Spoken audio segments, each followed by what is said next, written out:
Susuruka 7 TV, televiziyo ya buri wese. Reka nongere ngushimire wowe ukomeje kudukurikira kuri YouTube yacu yitwa Susuruka 7 TV. Wowe utarakora subscribe ni umwanya mwiza wo kugira ngo uyikore kugira ngo tujye tukomeza kubana mu biganiro byinshi tugutegurira. Nitwa Eustache MUSABYIMANA. Kuri uyu munsi tugiye kubasobanurira amazina atandukanye bamwe mu bakunzi bacu badusabye ko tubasobanurira. Turarebera hamwe ubusobanuro, inkomoko n'imiterere y'abantu bitwa Sandrine Marcelline, Christine, Augustin Faustin, Patience, Gisele ndetse na Marcele. Niba nawe hari izina wifuza ko tugusobanurira, watwandikira muri comment, hanyuma mu biganiro byacu bitatu kazarigarukaho. Gusa hari izina ushobora kuba wifuza ko tugusobanurira, wareba muri video twakoze ukareba ko ririmo, wasanga nta ririmo ukatwandikira muri comment, hanyuma tukazarigarukaho. Susuruka 7 TV, televiziyo ya buri wese. Kuri uyu munsi munyemerere duhere ku izina Sandrine. Sandrine ni izina rihabwa umwana w'umukobwa, rikomoka ku rurimi rw'ikigereki, rikaba risobanura kurinda ikiremwa muntu. Ba Sandrine barangwa no kumenya gufata ibyemezo, kubona ibintu byose mu ruhande rwiza, ntibite cyane ku ngaruka. Ba Sandrine bazi guhanahana amakuru, bavugisha ukuri kandi bagira udushya twinshi. Nyuma yo kurebera hamwe izina Sandrine, munyemerere noneho twerekeze ku izina Marcelline. Izina Marceline ni izina rihabwa umwana w'umukobwa, naryo rikaba rikomoka ku rurimi rw'ikigereki, risobanura umurwanyi ukiri muto, ukwezi ndetse n'intambara. Iri zina rifitanye amateka n'umubumbe witwa Mars, ni umubumbe wabayeho dusanzwe tuzi, iriho mu isanzure. Izina Marceline iyo ari umuhungu aba yitwa Marcele.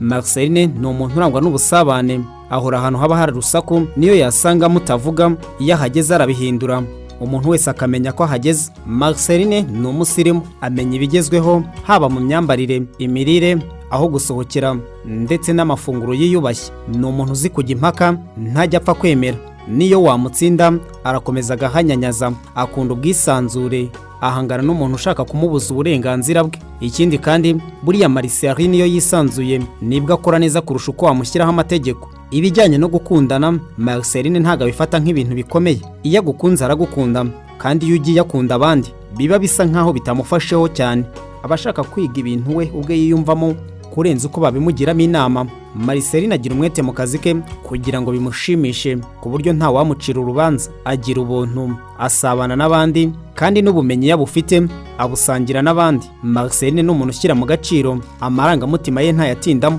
Ikindi kandi buriya Marceline kwishima kwe no kubabara kwe bimara igihe gito.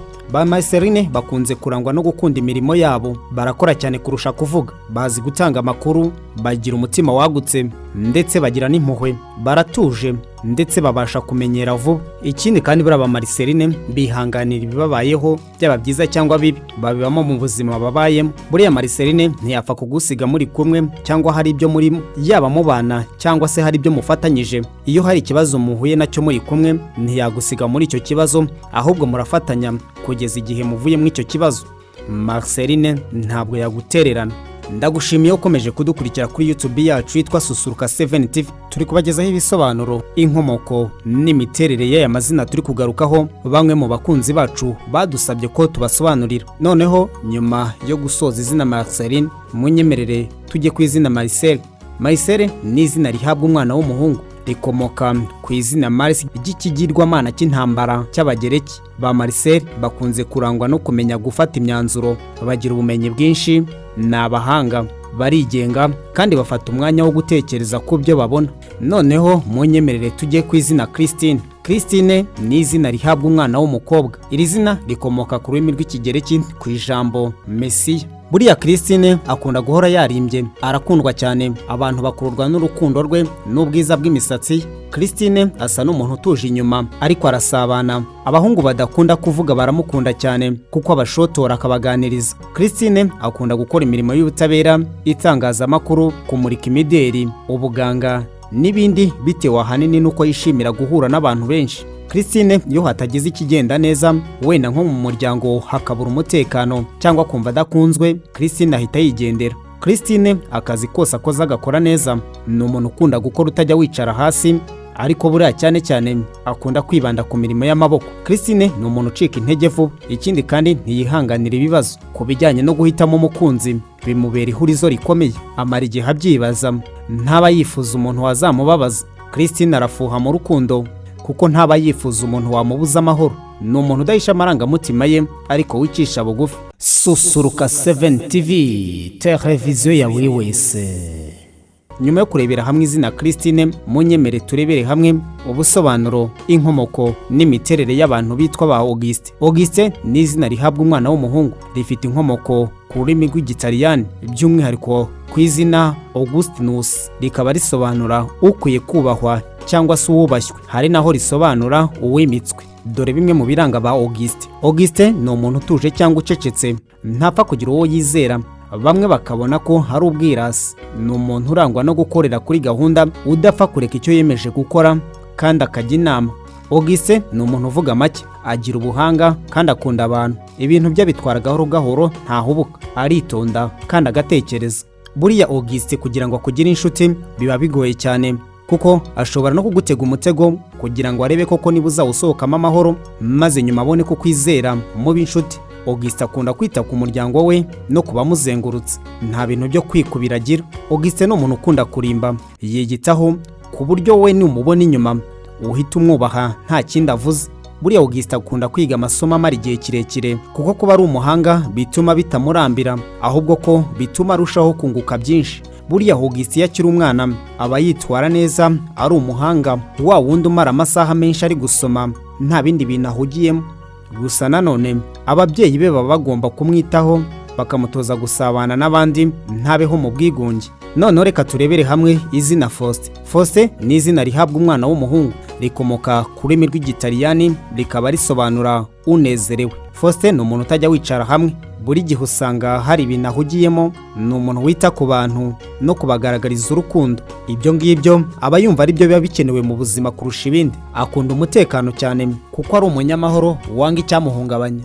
Ni umuntu ugirwaho n'impanuka cyane, ku buryo ibije byose bituma areka ibyo yari yiyemeje gukora akongera gutangira bundi bushya. Nubwo yiha gahunda nyinshi, usanga izigerwaho ari mbarwa. No mu rukundo iyo abonye hari abandi bamushaka, areka uwo bari kumwe akigendera. Buriya Faustin akiri umwana aba yifuza kurindwa, akagira umutekano ku buryo nta kimuhungabanya. Ababyeyi baba bagomba kumuherekeza mu myidagaduro kugira ngo abashe gukura atigunga. Buriya ngo ba Faustin baririnda cyane kugira ngo hatagira aho bahurira mu makimbirane, kuko usanga banga ikintu cyabakomeretsa. Ba Faustin bakunze kuganira, usanga abantu babagisha inama kubera ukuntu baba batuje, abantu bababonamo ibisubizo. None mureke turebere hamwe ibisobanuro, inkomoko n'imiterere y'abantu bitwa ba Patience. Patience ni izina rihabwa umwana w'umukobwa, rikaba rikomoka ku rurimi rw'Icyongereza, risobanura kwihangana. Ba Patience barangwa no kugira igikundiro, icyo biyemeje babumva bakigiraho nta kabuza. Bagira ibakwe, bazi gukemura ibibazo kandi babasha kuyobora. Tugana ku musozo, munyemere none turebere hamwe izina Gisele. Gisele ni izina rikomoka ku rurimi rw'Ikidage, rikaba ari izina rihabwa umwana w'umukobwa, rikaba risobanura umuhigo cyangwa indahiro umuntu yirahiriye ku giti cye. Hari naho usanga izina Gisele risobanura umuntu washimuswe. Dore bimwe mu biranga ba Gisele. Gisele ni umuntu ugira umutima mwiza, agira inshuti nyinshi, abantu bamwisanzuraho, ashyira mu gaciro kandi akunda gutega amatwi abandi. Buriya Gisele akunda gusohoka agatembera kuko nibwo aba yumva yagize umunsi mwiza. Gisele usanga abazwi n'abantu aho atuye cyangwa mu itsinda ry'abantu agezemo, kuko ahita yigaragaza mu guhindura imyumvire y'abo asanze. Gisele ntabwo akunda gupanga gahunda zidakuka, icyo abona cyihutirwa n'icyo akora.